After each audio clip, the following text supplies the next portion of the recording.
It was a typical metropolitan day, with neon signs flashing at every turn, and the air smelling of rain that had just ended. Rico, a talented street musician, was sitting by a fountain in one of the central squares, playing an electric guitar. His tunes always attracted people, but today he was playing not for anyone, but just for himself, trying to forget the loneliness that was gnawing at him from the inside. At that moment, Yuki, a young girl who worked in a flower shop nearby, was passing through the square. She had a bad day.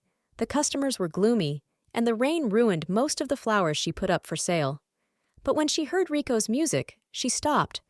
The melody was sad but hopeful at the same time, and Yuki, without realizing it, took a few steps towards him. "Is this your composition?" she asked when the boy finished playing. Rico raised his head and saw a girl with big, shining eyes in front of him. Her voice was soft but filled with genuine curiosity. He nodded. "Yes, but I don't think she's particularly interesting," he replied, smiling slightly.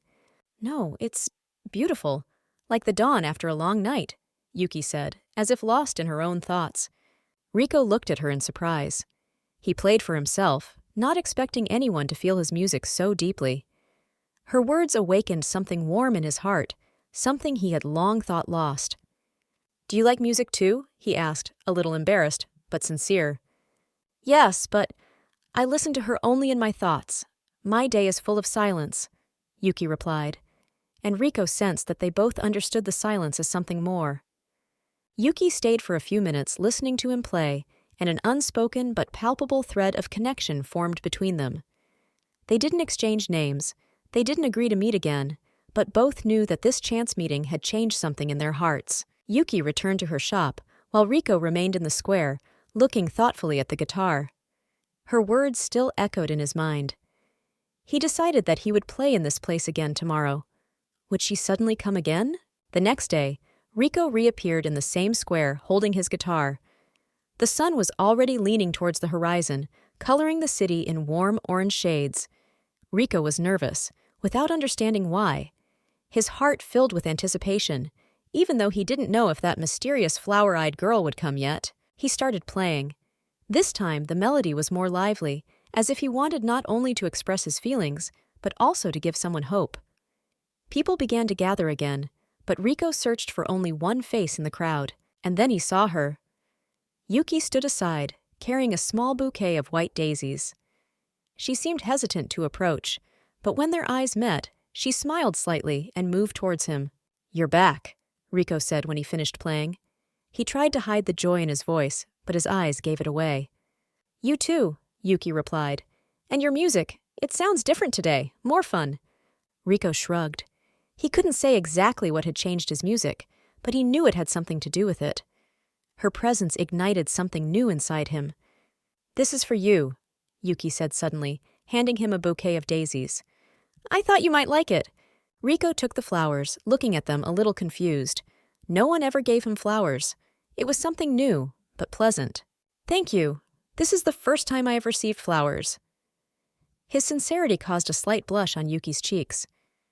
"First time? But you're so talented. You must have a lot of fans," she said, a little nervously.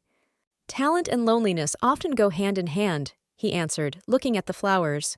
"But now I have flowers, and it seems someone who cares about my music." Yuki laughed. It was a soft but very warm laugh that made Rico smile back. "How about a cup of tea?" he suddenly suggested. "I have a favorite place not far from here." Yuki hesitated a bit, but then nodded. They walked together through the narrow streets of the city, where neon signs illuminated their faces. Their conversation was simple but sincere. They talked about their favorite music, childhood dreams, even about how Rico decided to become a street musician. As they sat down at a table in a small tea cafe, Rico felt that these moments were some of the happiest in his life. He didn't know where this new meeting was leading, but he knew he didn't want it to end. Yuki, looking at him, also felt her heart beat faster. It was something new for her, but very pleasant. The rain caught them by surprise when they left the cafe. The sky, colored by the neon light of the city, seemed even brighter against the background of small drops that flowed down the windows and streets.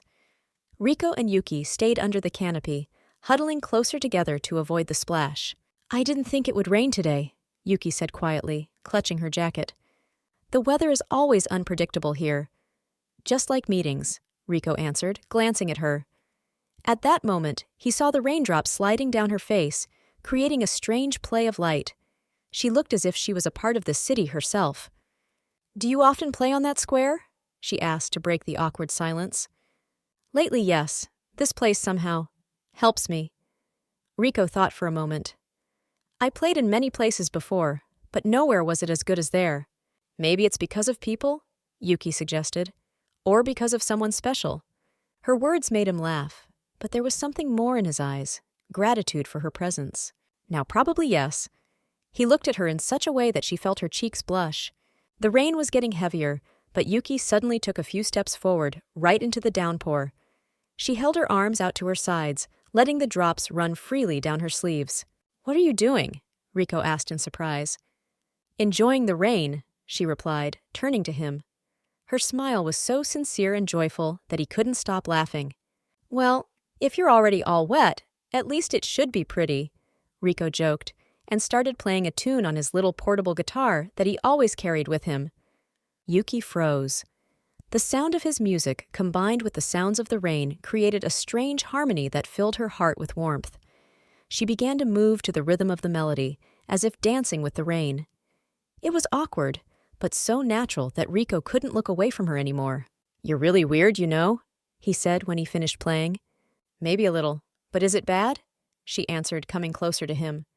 They stood side by side, and between them there was only silence, filled with the sound of rain.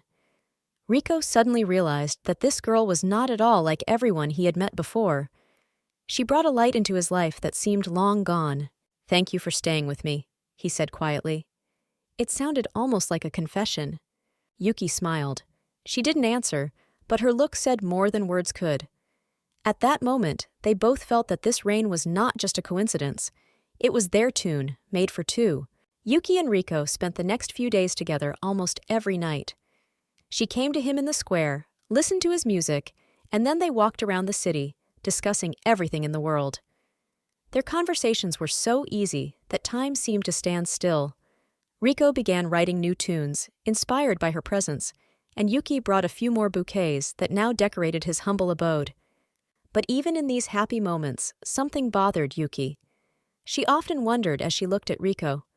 Her mechanical heart was working flawlessly, but she couldn't shake the feeling that this love story might end too soon.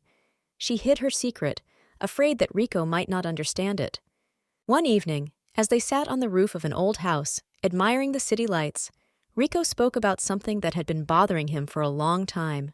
"You know, Yuki, I'm not used to this," he said, looking at his guitar pick, which he was twirling in his hands. "What exactly?" she asked, turning to him. "Before someone changes my life so much, I always thought music was all I needed. But now that you're around, I realize how wrong I was." His words made her heart beat faster. It was a moment when she should have rejoiced, but instead she was filled with excitement. "Rico, I'm also glad that we met, but there's something you don't know about me," she began, her voice shaking. He turned to her, looking intently into her eyes. "Whatever it is, I'll still be there." His voice was so sincere that she felt her fear begin to fade. Yuki and Rico spent the next few days together almost every night. She would come to the square to listen to his music, and then they would walk the streets, talking about everything from childhood dreams to her favorite flowers. Rico started writing new melodies inspired by her laugh, her smile. But even in these moments of joy, Yuki was deep in thought. She was hiding a secret that haunted her. One evening, as they sat on the roof of an old house, admiring the city, Yuki looked thoughtfully at Rico. He played something soft on the guitar, but there was more to his eyes than music. They had a world that he wanted to share with her. "You know, Yuki, you changed my life," he suddenly said. Yuki and Rico spent the next few days together almost every night. She always came to the square, listened to his music, and walked with him through the narrow streets of the city. Their conversations were filled with laughter, memories, and dreams, but behind it all was Yukina's secret that she was afraid to reveal. One evening, when the sun was already setting behind the horizon, Rico invited Yuki to the roof of an old house. They were surrounded by the lights of the city, and everything seemed perfect in this magical moment. Yuki, however, was not so carefree. Her heart sank at the thought that this moment might be one of her last. Rico, holding the guitar in his lap, looked at her. There was a warmth in his eyes that she had never known in her life. "You know, Yuki, you changed my life," he began, looking down at the guitar. "I used to play only for myself. Music was my escape from everything. But now that you're around, I want it to sound for someone. For you?" Yuki sighed, feeling her eyes fill with tears. She felt her heart beat faster, as if trying to contain the moment. Yuki and Rico spent the next few days together almost every night. She listened to his music as if enchanted, and these moments were for her a source of joy that she had long forgotten. But every new day brought her a new fear. The world in front of her eyes became more and more blurred, and she knew that eventually she could lose her sight completely.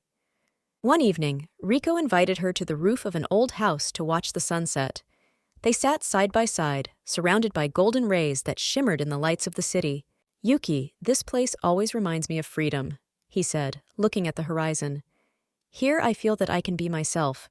Yuki nodded, but her gaze was focused on the twinkling lights of the city. She knew that one day these paintings would disappear forever. "You know, this is one of the most beautiful places I've ever seen," she said quietly, trying to hide the tremor in her voice. Rico looked at her, noticing how she held her breath. There was something indescribably sad in her eyes, though she tried to hide it. "Is something wrong?" he asked, leaning closer. "You look a little worried." Yuki turned away, staring at the horizon that was beginning to blur before her eyes.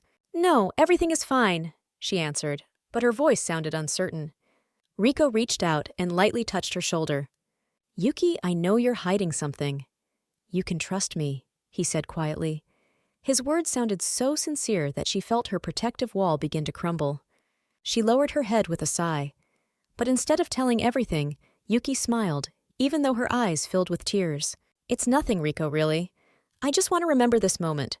To remember you, and this sunset." Rico was silent, but he could sense that her words had a deeper meaning. He wanted to say something, but he didn't know if he had the right to pressure her. Instead, he picked up his guitar and began to play a soft, soothing tune that always helped calm him down. Yuki listened and felt her heart sink. "How do I tell him that soon I won't be able to see his smile, or even that sunset again?" she thought. But as long as she could see, even if the pictures were blurry, she decided to enjoy every moment. Yuki never missed an evening with Rico again. She listened to his music, walked with him through the neon streets of the metropolis, and laughed, even if the laughter was her way of hiding her fear. But day by day, her eyesight worsened. At first, the world became less clear, and now the lights of the city began to merge into shapeless blurs. One day, as they were sitting in a small cafe on the outskirts of town, Rico noticed Yuki staring into her cup of tea as if deep in thought. He was used to her thoughtfulness, but this time it looked different. Her fingers held the cup a little unsteadily, and she bent down several times to pick up the spoon that had fallen onto the table. "Yuki, are you sure you're okay?" Rico asked, leaning towards her. His voice was soft but insistent. "Yeah, just a little tired," she replied, smiling. But this time the smile couldn't hide her excitement. Rico decided not to push, but his suspicions grew. He knew she was hiding something, and it hurt him. Later that evening, as they sat by the fountain in the square, Rico noticed that Yuki was trying to look up at the sky, but was frowning as if she couldn't see anything. It was amazing because the sky was clear, and there were even a few stars peeking through the city lights. "Yuki, why don't you say anything?" he asked quietly. His words made her shudder. "What are you talking about?" She turned to him, trying to hide behind her smile again. "Do you think I can't see? You keep hiding something from me." His voice was serious, but there was no anger in it, only concern. Yuki fell silent. She looked at him, although she could barely make out his features. She lowered her head and sighed. I'm scared, Rico," she said softly. Her voice was shaking, but she finally decided to tell the truth. "I'm starting to lose my sight. Doctors said it was an incurable condition.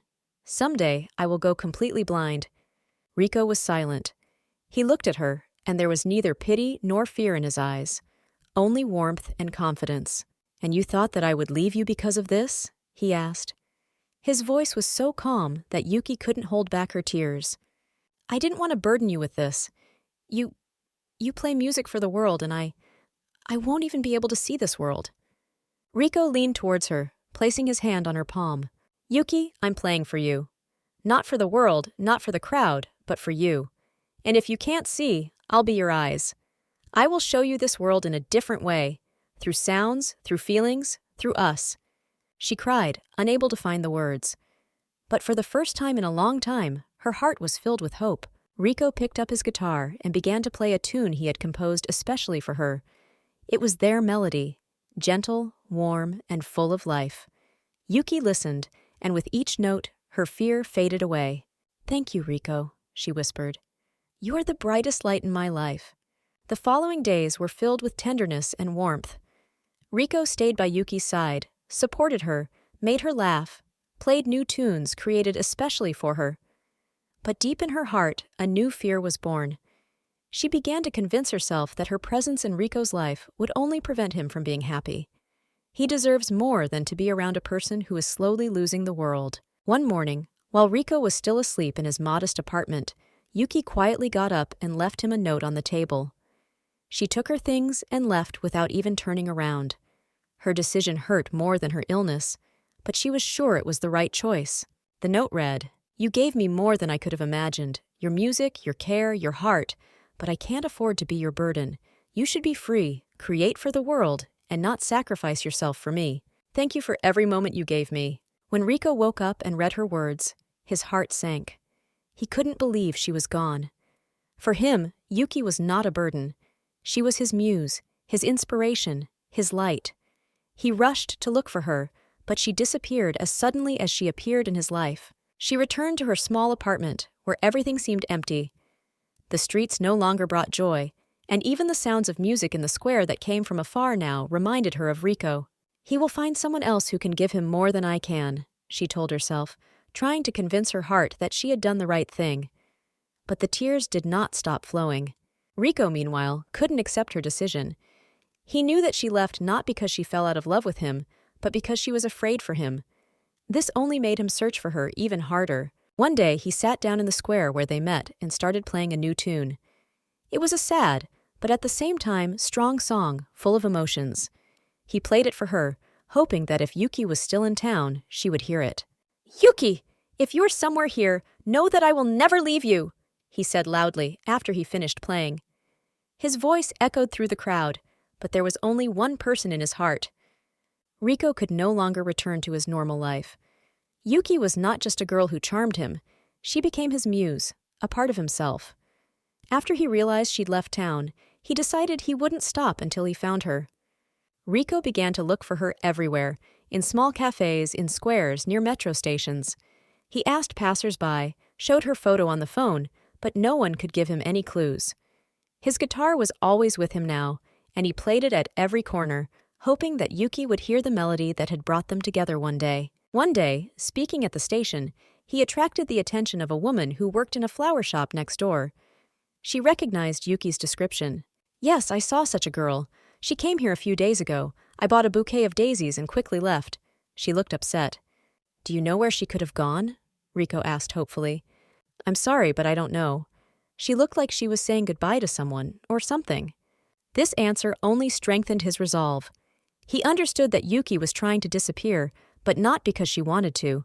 She protected him in her own way. But Riko wasn't going to give up. Riko started visiting places that were important to them. He again walked the streets where they had walked, sat on the same roof where she had confessed her fears to him. Every place was filled with memories that only fueled his desire to find her. In the square where they met, he left a note in the cafe where they drank tea. The note read, Yuki, if you're reading this, know that I'll never stop looking for you. We need each other. Give me a chance to be there, even if it's hard. With love, Riko. One day, while playing outside an old movie theater, Riko noticed a little boy standing there listening to his tune. After the performance, the boy approached him. Are you the musician that one girl was talking about? She said you play the most beautiful music she has ever heard. Riko leaned towards the boy. Have you seen this girl? What did she look like? He asked hurriedly. She was sad and holding daisies. She went to the station a few days ago. It was the first real clue he got. He immediately left for the station, but Yuki was already gone. She left only a small paper crane lying on the bench. Rico picked it up and saw the inscription. "Don't look for me, Rico. Live on." It could have broken him, but it did the opposite. The crane, her note, her footprints. All this only confirmed how much she loved him, even if she hid it behind the fear of being a burden. And this only strengthened his determination. "Yuki, you can try to hide, but I'll find you, because I love you." His words sounded firm, as if he made a promise to himself. Years passed. Rico still played his music, but his melodies were now deep, laced with sadness and memories of the girl who left him. He searched for Yuki all over the city, visiting places that might remind him of her, but her traces disappeared. Eventually, he came to terms with the fact that he might never see her again. But there was still hope in his heart. One night, Rico performed at an elite establishment, which invited him after his music caught the attention of the local rich. In the crowd was Akira, a young woman who belonged to an influential family. She was charmed not only by Rico's music, but also by him. His passionate playing, the look in his eyes that seemed to see more than others could understand. After the performance, she approached him. "Your music is incredible," she said with a smile. But there is something more to her, sadness that touches the heart. "Thanks," Rico answered shortly, slightly embarrassed. He has long been used to people admiring his music, but he always kept his distance. "Who is she?" Akira suddenly asked. Rico looked up in surprise. "What? Who? You play like you're writing for someone," she said, looking him straight in the eye. "You are not like everyone here. You have something real, and it's attractive." Rico was silent, not knowing what to say. He did not want to reveal his feelings to a stranger, but her insight touched him. Akira did not stop at one conversation. She began attending all his performances, supporting his career, introducing him to people who could help him. She often talked with him, joked, and even tried to convince him to take part in big projects. "You can become a star, Rico. I can help you. Just let me be a part of your world," she once said. Rico could see that Akira admired him. She was beautiful, smart, self-confident. But her attention only intensified the emptiness inside him. He couldn't stop thinking about Yuki. One of the evenings became a turning point. Akira invited Rico to dinner at a luxurious restaurant. During the conversation, she finally confessed. "Rico, I have admired you for a long time. You are real, you live your music. I want to be near. And if you're ready, I want to give you more than just admiration. I want to give you love." These words caught him off guard. He looked at her, and sadness appeared in his eyes. "Akira, you're kind, and I appreciate what you've done for me. But my heart belongs to another person. Even if I never see her again, I can't forget her. She is a part of my music, a part of me." Akira nodded silently, trying to hide her disappointment. She understood that his heart is already occupied, even if this love seems unattainable. After that night, Rico decided he couldn't just put up with it. He started looking for Yuki again. He performed in new places, played in squares, told people his story through songs. He didn't know if he would find her, but now he was sure. As long as he lived, he wouldn't stop trying. Years passed, and Rico gradually came to terms with the fact that Yuki had disappeared from his life forever. He still carried her image in his heart, but now it was only a memory that sometimes seemed ghostly. He no longer played with the passion that burned in him before, and his music became popular among the wealthy elite of the city. She lost her sincerity, but brought him stability and recognition. Akira stayed close. She supported Rico in the most difficult moments, and her presence became a kind of support for him. Although his heart had never fully belonged to her, he began to believe that perhaps it should. Love for Yuki turned into pain, which eventually became a regular part of his life. He decided he deserved a chance to move on. One evening, after another performance, Akira spoke to him again about the future. "Rico, I've seen you struggle with this for years. But now you have changed. You stopped looking. I want you to know that you don't have to be alone. We can create something together." Her voice was quiet, but confident. Rico looked at her for a long time, his eyes full of emotion. He knew that Akira truly loved him. She was there when he was broken. She helped him and believed in him.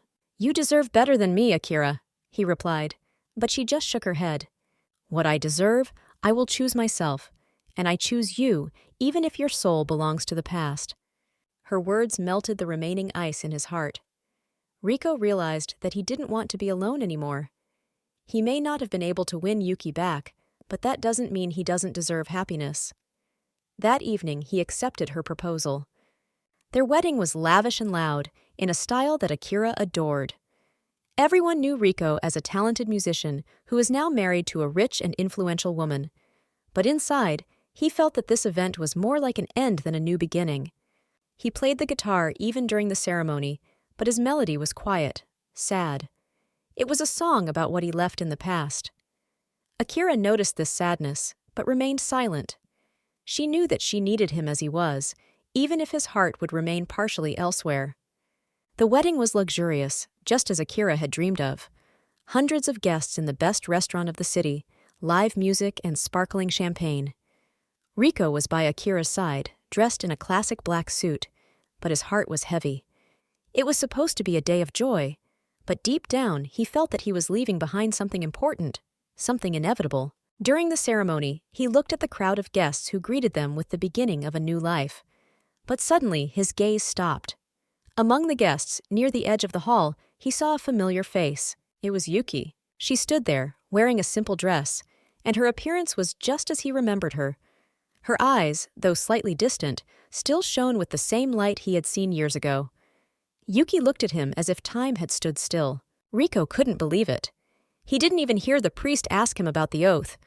All sounds disappeared, and the whole world focused on just one person. "Riko?"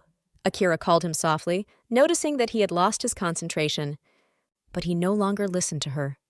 He took a step forward, looking only at Yuki. She turned as if to leave. Her gait was fast, but uncertain. She almost bumped into chairs and guests who did not understand what was happening. "Yuki!" Riko exclaimed. He rushed after her, not thinking about what awaited him. In an instant, he left everything: the ceremony, the guests, even Akira. His heart led him, and nothing else mattered. Yuki ran out of the hall and into the street. Her eyesight, which had become even weaker over the years, hardly allowed her to see where she was going. She hoped she could leave before he noticed her. But now it was too late. "Yuki, stop!" Riko caught up with her near the fountain, illuminated by dim lights. His voice was full of emotion. "Is that really you? Why did you come?" She stopped, but did not turn around. Her shoulders were shaking slightly, and he knew she was crying. "I didn't want you to see me," she whispered.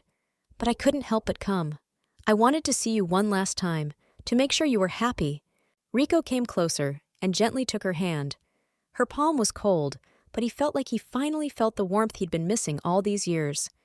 "Yuki, I've been looking for you for so many years. You left me when I was ready to do anything for you. Did you think I would give up?" His voice broke, and tears glistened in his eyes. She finally turned around.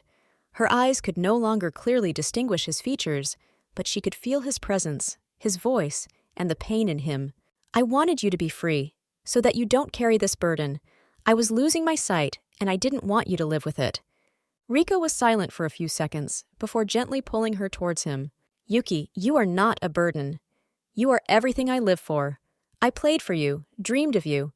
Nothing else mattered. How could you decide that I need someone else?" Yuki cried, feeling for the first time in all these years that her fears were in vain. She had thought that his love would fade with time, but now she knew that was impossible. At that moment, all the lavish wedding decorations, vows, and Riko's status lost their meaning to him. His world only revolved around Yuki. He returned to the hall where Akira remained. She was waiting for him, although her face was already showing bitterness and pain. "She's back, isn't she?" she said quietly, looking at him. Riko nodded, at a loss for words. He knew he had hurt her, but lying would have been worse. "Go to her," Akira said, lowering her eyes. "I knew that your heart belonged to her, just wanted to try." She turned and left, leaving him alone with Yuki. It was the end of one chapter of his life and the beginning of a new one. After Riko found Yuki again, their lives changed. They spent several weeks together trying to make up for lost time. Yuki told him about her years of struggle with her disease and how she had come to terms with the fact that her sight would be gone forever. But that was unacceptable to Riko. He decided to find any way to restore her sight. One day, they visited an ophthalmologist recommended by Riko's friend. After a thorough examination, the doctor said, Your situation can be solved with the help of a corneal transplant. This is a complex but effective procedure. However, it is very expensive. Rico answered without thinking. How much do you need? We will find a way. The amount the doctor announced was huge, much more than he could afford. All his savings, even with the income from his performances, were just a drop in the ocean. Rico didn't want to tell anyone, but the news quickly reached Akira. She still had feelings for him even after he walked out of her wedding and knew this was her chance to help him. She invited him to her home. Rico, I know you're trying to raise money for Yuki's treatment, she began, and I want to help. Rico was shocked. He didn't expect that Akira, whom he had offended so much, would offer his help. Akira, I can't accept this.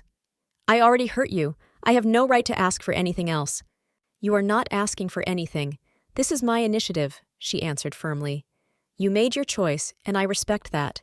But I want you to know, I'm not helping you, I'm helping her. She is your muse, your love. And if you are happy, that will be enough for me. Rico hesitated for a long time, but Akira convinced him.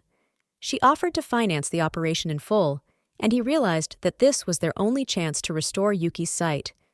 A few weeks later, after all the preparatory procedures, the day of the operation arrived. Yuki was initially reluctant to accept Akira's help, but Rico convinced her that it was a chance she couldn't afford to lose. Yuki, you gave me light in life when I no longer believed in it. Now it's my turn to give it to you. We will get through this together. In the operating room, Yuki was calm, knowing that Rico was near. The procedure lasted several hours. Rico sat in the corridor all this time, clutching the guitar pick in his hands, as if it was his only source of strength. Finally, the doctor left the operating room with a slight smile. The operation was successful. It will take a few weeks to recover, but I'm sure she'll be able to see. Yuki spent several days blindfolded. Rico was there every minute, telling her about everything that was happening around her, playing the guitar to make her feel at ease. When the day came to remove the bandages, they both held their breath. As the doctor carefully removed the last layer of bandages, Yuki slowly opened her eyes. Everything was blurry at first, but after a few minutes, her vision became clearer. She looked at Rico standing in front of her, and her eyes filled with tears. I see you, she whispered. Rico gently took her face in his hands. And you finally saw how much I love you. They embraced, and it was a moment that closed old wounds and opened a new future for them. The days after the surgery were a new beginning for Rico and Yuki. Her sight gradually recovered, and each day brought new discoveries. Yuki saw the colors of the world again, Rico's face, and the way the light reflected in his eyes as he played his music. But one detail remained unclear. Doctors avoided telling stories about the cornea donor. One day, while sitting by the window in their shared apartment, Yuki asked Rico, Do you know who became my donor? The doctor didn't say anything, but I feel it's important, Rico thought. He also asked himself this question, but he was afraid of the answers. However, unexpectedly, they learned the truth. A few days later, the doctor called them and asked to meet. He looked a little tense, but finally admitted, I think you should know. Your donor is a living person. This woman asked us not to reveal her name, but her sacrifice was extraordinary. She gave you both corneas, even though it meant she would never be able to see again. Yuki froze, her heart pounding harder. She couldn't understand why someone would make such a huge sacrifice for her. Who is she? Why did she do that? She asked. The doctor only quietly answered, Her name is Akira. She said she does it out of love. Rico felt his chest tighten. He knew how deep Akira's feelings for him were, but he couldn't even imagine that she was capable of such a sacrifice. His thoughts were filled with mixed feelings, gratitude, guilt, pain. She said that her happiness is for you to be together and for Yuki to see the world, added the doctor. But now she lives in silence and darkness. Yuki couldn't believe what she heard. She held Rico's hand, trying to grasp the magnitude of this sacrifice. Did she lose everything so I could see? How can I accept this? Her voice trembled. Rico was silent for a few seconds, then said, We can't change her decision, Yuki. But we can do everything so that her sacrifice is not in vain. We have to thank her and prove that she made the right choice. Rico found Akira in her large house, which now seemed empty. She was sitting in a chair by the window, although she could no longer see the view.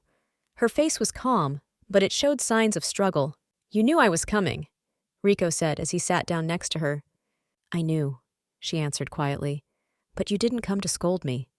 You came because you want to say thank you. Why did you do that, Akira? He asked, his voice cracking with emotion. Because I love you, Riko. And if I can't be there for you, at least I can give you two a chance at happiness. It was my decision, and I don't regret it. Yuki walked over to her, tears glistening in her eyes. Akira, I will never be able to thank you enough for this. But know that I will cherish this gift every moment of my life. Akira just smiled. Live, Yuki, and love each other. This will be the best gratitude for me. After this meeting, Riko and Yuki began to live, fully devoting themselves to music and love. Each day was a new opportunity for them to experience the life they had been given thanks to Akira's sacrifice. Riko created a composition that he called Light Through the Darkness and dedicated it to Akira. Akira, although living in darkness, found solace in the sounds of Riko's music that she listened to at home. She knew that her decision was not in vain. The story of Riko, Yuki, and Akira is a story of love, sacrifice, and gratitude. In a world full of pain and loss, their fates showed that true feelings can not only change people, but also give hope even in the darkest moments. Riko and Yuki learned to appreciate each day of their lives. They realized that happiness is not measured by wealth or status, but consists of moments when hearts beat in unison. Yuki, having received the gift of seeing the world anew, promised herself never again to be afraid to accept love and not to hide from those who want to be close to her. After Yuki regained her sight thanks to Akira's sacrifice, their lives were filled with new meaning. Riko and Yuki dedicated each day to living not only for themselves, but also for those who helped them get to this point. Their love became stronger, deeper, because now it was based not only on feelings, but also on gratitude. Yuki often remembered Akira's words, "Love each other, and that will be the best gratitude for me." She promised herself that she would never let this sacrifice be in vain. Her new sight was a reminder to her that life is a gift to be cherished. Riko, inspired by everything that happened, wrote a composition called Light of Three Hearts. It was a song about love that conquers fear, about sacrifice that gives hope, and about gratitude that can heal any pain.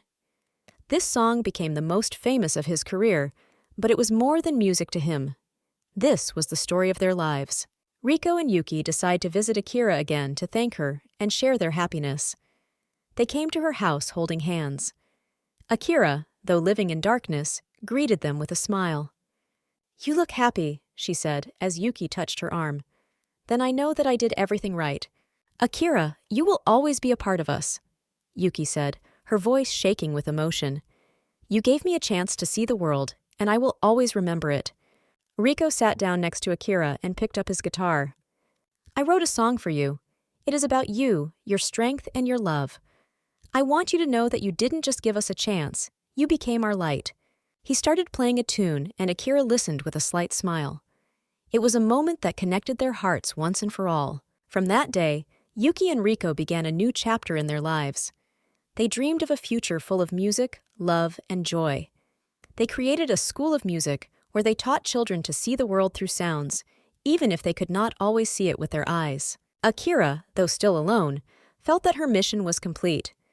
She often listened to Riko's music, and every note reminded her that love, even if it is not reciprocated, can change someone's life for the better. Their lives have shown that love has the power to change, heal, and inspire. Even when everything seems lost, the heart always finds its way. And although the path was not easy, their story became a melody that forever remained in the memory of those who heard it. Because true love is not only about what we receive, but also about what we are ready to give. With this conclusion, their story ends, but its melody will sound forever.